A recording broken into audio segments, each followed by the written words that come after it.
6:32. Let's get to your top stories. And the name of the man killed in an officer-involved shooting overnight in Scott County has been released.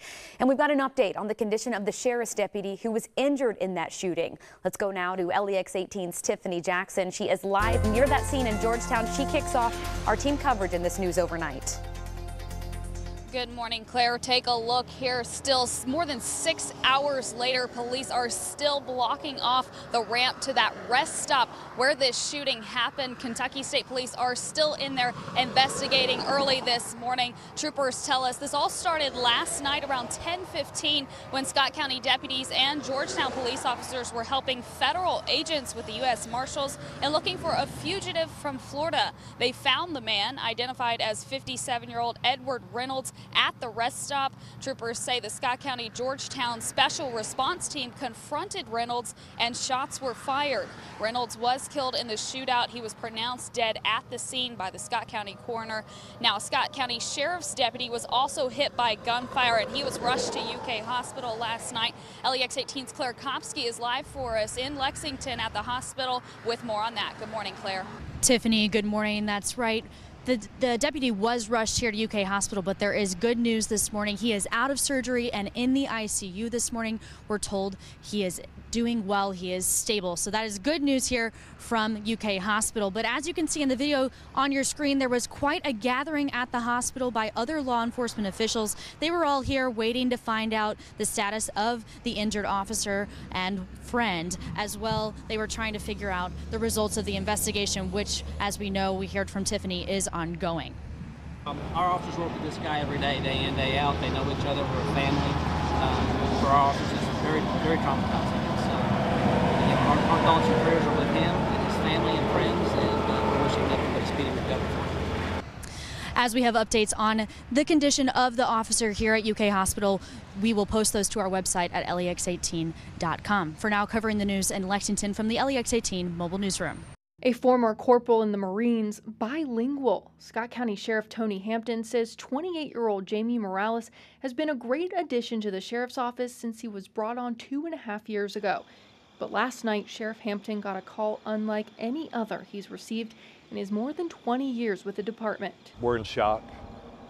We're in shock. Hampton says Morales was shot near the back while assisting with an arrest at this I-75 rest stop. He was rushed into surgery last night. Sheriff Hampton saw him today. I told him I loved him and that we all loved him and that we'd be with him and he was going to get through this. And we're all going to pull together and get him through it. Authorities say 57-year-old Edward Reynolds could be linked to as many as 10 bank robberies, if not more. U.S. Marshals tell me in January and April of this year, he robbed the same bank and same teller in Cape Coral, Florida. Then in May, hit up a bank in Punta Gorda, Florida, followed by another robbery in July in Venice, Florida. Then Tuesday morning, robbed a bank in Blowing Rock, North Carolina, just hours before this violent shootout with Kentucky officers at the northbound I-75 rest area in Scott County. He was a bad guy. That's exactly what he was. And he was referred to as a serial bank robber. Reynolds is suspected of robbing at least 4 to 5 more banks in Miami, Florida.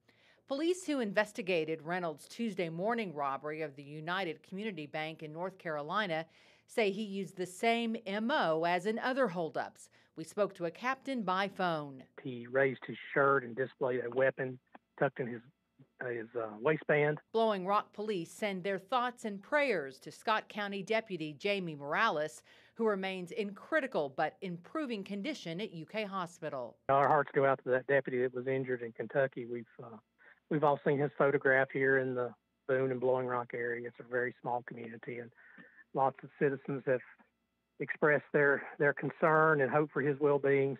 Covering the news, Lee Searcy, LEX 18 News. This is the worst case scenario other than death. Sheriff's Deputy Jamie Morales' life won't ever be the same. Doctors say at this point, Jamie is 90% paraplegic. Morales was wounded in the line of duty last week as law enforcement apprehended a serial bank robber who was wanted in Florida. Edward Reynolds fired at officers, hitting Morales before being shot and killed. Morales has undergone multiple surgeries since. It's a lot for him to deal with, mainly, then his family, then our family. And everybody in this community really cares. The sheriff believes that show of support, coupled with Morales' grit, will go a long way towards his making a full recovery as his body will allow. He's a Marine, he's a fighter, so we're not giving up hope. And no one will ever again come to work in Hampton's office taking anything for granted. Oh, I can guarantee you we will never forget this. We never want anything like this to ever happen again, but we also know that that chance is there. And even if he makes a full recovery, Deputy Jamie Morales will forever serve as a reminder of that chance. Covering the news in Scott County, Eleanor Buckley, LEX 18 News. One after the other. Well, I wanted to come out and pick up some t-shirts to support Jamie. People are flocking here to the Scott County Sheriff's Office to get this shirt to support Deputy Jamie Morales. Already more than 1,000 have been sold. The support is overwhelming. It's overwhelming for us. It's, you know, it helps Jamie as well as the deputies, you know, that's worked with me. It's not a friendship at all. It's a family. Everybody's family. And it seems like everybody has adopted 217 Strong as the rallying cry for Scott County.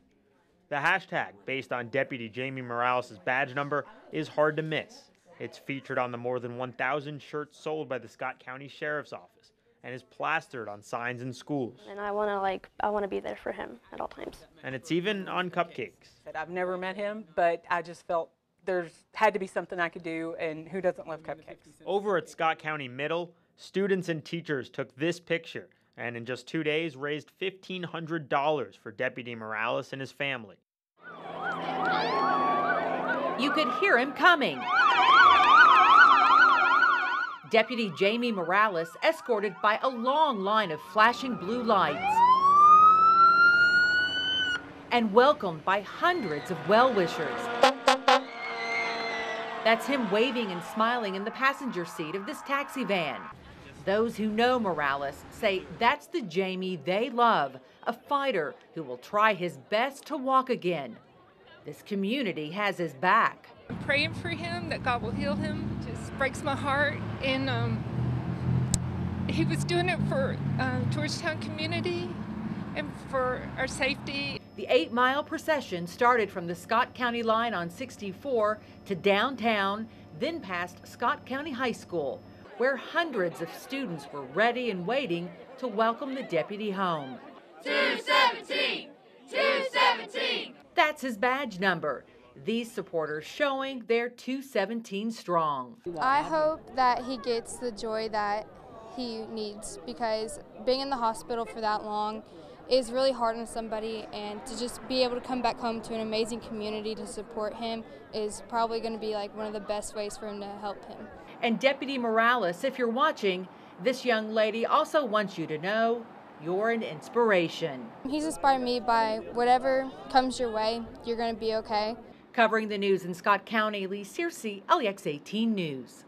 Jamie Morales was awestruck upon entering the Jack King Ford dealership and seeing the mirror image of his beloved yellow Mustang. And this is an exact copy, it's an exact twin of his stick shift Mustang. It became apparent when Jamie came home from the hospital, paralyzed from the waist down, that he would no longer be able to drive his manual shift Mustang. So Jamie's father started searching for a car that was exactly like his old one, only automatic. This car being automatic, it basically gives him the ability to drive again. Jamie purchased the car himself and still has a ways to go before driving it, as he will have to get certified. But now there's more incentive. I wanted to put something in place for him to drive towards that goal. So by having his car back and having it adapted to where he can drive, that's kind of, putting the carrot in front of the donkey, kind of giving him that bait to keep going and keep driving to a new goal. Covering the news in Woodford County, Eleanor Buckley, LEX 18 News. Scott County Deputy Jamie Morales lives to make the most of every day. His drive and determination served him well in the U.S. Marines. He definitely ingrained that in us. No matter the situation, to always come up top. He did. Morales excelled in marksmanship, martial arts, and became a certified rescue swimmer, just to name a few of his accomplishments. His transition to law enforcement continued his desire to serve. Now, more than ever, his life motto holds true. Just to adapt and overcome. That comes back from the Marine Corps. And that's exactly what the 28-year-old plans to do since his life changed September 11th, the night he was shot while going after a serial bank robber. His injury left him paralyzed for now. At the beginning, it was, obviously very emotional. Your whole life just changed. You're wondering what's going to happen. Just over 2 months later, Morales does rehab 5 days a week. So we have seen some improvement, and we've also regressed some in some areas, but we're fighting through it. He's adapting and still setting goals. I kind of had to set some new ones, but as of right now, get back on my feet if possible, and eventually going back to work, hopefully as a police officer. If not, then I'll make the best of the situation. This tough Marine and dedicated deputy remains encouraged by a community that's backed him since day one. 217! His supporters 217 strong. His homecoming, nothing he ever expected. It was almost like a dream. Everybody screaming and yelling, and that I'll never forget. And I think that on a day like today, Thanksgiving, it's probably the best time to give thanks to, the community and my family and my girlfriend that, have been there for me, and yeah, it's been amazing. He's thankful. Number 217 is strong. That number has become like a part of me, so when I see it anywhere, it's like seeing myself there. I hope I represented it to the best of my ability. Oh, you're still representing it. Yeah. Lee Searcy, LEX 18 News.